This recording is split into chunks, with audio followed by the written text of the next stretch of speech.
everyone, welcome to my channel. You're watching English Study with Shweta Chauhan. Hey everyone, आज की इस video में हम सीखेंगे Hindi to English translation. Albert Einstein, जिन्हें आधुनिक भौतिकी के पिता के रूप में जाना जाता है, का जन्म 14 मार्च 1879 को जर्मनी के उल्म में हुआ था। जब वे 1 वर्ष के थे तब उनके माता पिता म्यूनिख चले गए। वे बचपन में बहुत शर्मीले थे, लेकिन आइंस्टीन की शुरू से ही विज्ञान में रुचि थी। आइंस्टीन गणित में तेज थे। जब वे 15 साल के थे तब उनका परिवार इटली चला गया और वहाँ से स्विट्ज़रलैंड चला गया।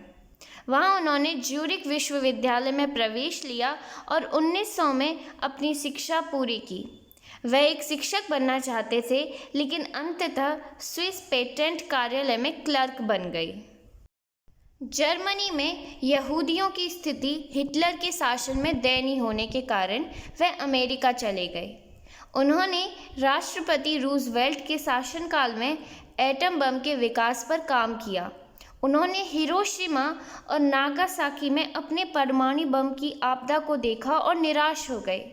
वे शांति के लिए शक्ति का उपयोग करना चाहते थे और शांति के लिए काम करते थे, और 18 अप्रैल 1955 को उनकी मृत्यु हो गई।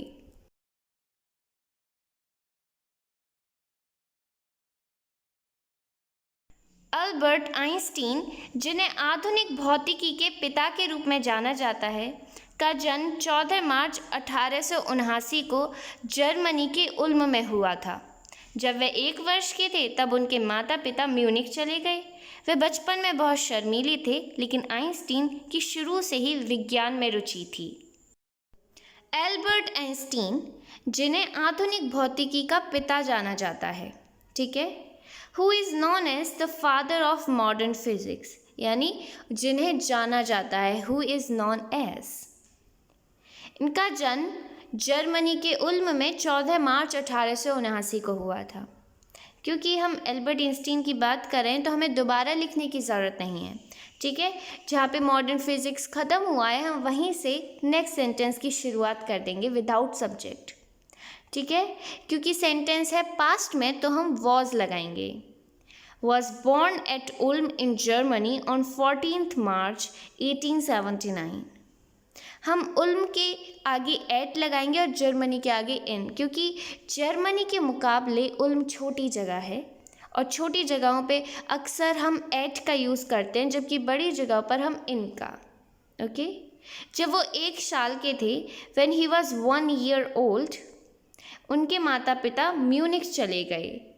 His parents move to Munich, यानी जो म्यूनिख जो जगह का रहने का नाम है, एक सिटी है जर्मनी में, वहाँ पर वो बसने चले गए, ठीक है, वहाँ पर वो रहने लगे। तो हम यहाँ पे मूव्ड टू का यूज़ करेंगे। His parents moved to Munich. वह बचपन से बहुत शर्मीले थे। हम बात कर रहे हैं एल्बर्ट आइंस्टीन की अब। He was very shy in his childhood. वह अपने बचपन में बहुत ज़्यादा शर्मीले थे। शर्मीले को हम इंग्लिश में शाई कहते हैं। He was very shy in his childhood. लेकिन शुरू से ही आइंस्टीन की रुचि साइंस में थी। शुरू से ही इसको हम बोल सकते हैं right from the beginning, okay, but right from the beginning, लेकिन शुरू से ही आइंस्टीन की रुचि साइंस में थी। पास्ट में सेंटेंस है। Einstein was interested in science. Interested यानी रुचि। Einstein was interested in science. Einstein गणित में तेज थे। जब वह 15 साल के थे तब उनका परिवार इटली चला गया और वहाँ से स्विट्ज़रलैंड चला गया। वहाँ उन्होंने ज्यूरिख विश्वविद्यालय में प्रवेश लिया और 1900 में अपनी शिक्षा पूरी की। वह एक शिक्षक बनना चाहते थे, लेकिन अंततः स्विस पेटेंट कार्यालय में क्लर्क बन गए। आइंस्टीन गणित में तेज थे। Einstein was sharp in mathematics, ठीक है, शार्प यानी तेज थे। जब वो 15 साल के थे, इसे हम इंग्लिश में कहेंगे व्हेन ही वाज 15, ठीक है, व्हेन ही वाज 15। हमें ईयर्स ओल्ड लगाने की ज़रूरत नहीं है आयु के लिए, हम सिर्फ 15 से काम चला सकते हैं। उनका परिवार इटली चला गया। His family moved to Italy, ठीक है, यानी इटली शिफ्ट हो गया। मूव्ड टू इटली और वहाँ से Switzerland and from there to Switzerland, जहाँ पर उन्होंने ज्यूरिख यूनिवर्सिटी में प्रवेश लिया। There he enter the Zurich university, प्रवेश लेना को हम इंग्लिश में एंटर कहते हैं। There he enter the Zurich university और 1900 में अपनी एजुकेशन पूरी की, अपनी शिक्षा पूरी की। अब आप देखेंगे कि जो सेंटेंस है, उन्होंने ज्यूरिख यूनिवर्सिटी में प्रवेश लिया और 1900 में अपनी शिक्षा पूरी की, ये दोनों ही सेंटेंस पास्ट इंडेफिनिट से हैं और इन दोनों के ही सब्जेक्ट ही है, तो हम ही को दोबारा नहीं लिखेंगे, एक सेंटेंस बना के एंड से ही शुरुआत करेंगे without subject. Like there he entered the Zurich university and in 1900 completed his education। ठीक है, एंड के बाद हमें दोबारा ही लगाने की ज़रूरत नहीं है। वो एक टीचर बनना चाहते थे, सेंटेंस है पास्ट इंडेफिनिट से, बनना चाहना, चाहना को हम वांट कहते हैं और वांट की second form wanted. He wanted to be a teacher, वो एक शिक्षक बनना चाहते थे, लेकिन अंततः वो एक स्विस पेटेंट में क्लर्क बन गए। बट अल्टीमेटली यानी अंततः, आखिर में, बिकेम अ क्लर्क बन गए in the Swiss patent office, Swiss patent कार्यालय में। ओके। जर्मनी में यहूदियों की स्थिति हिटलर के शासन में दयनीय होने के कारण वे अमेरिका चले गए। उन्होंने राष्ट्रपति रूजवेल्ट के शासनकाल में एटम बम के विकास पर काम किया।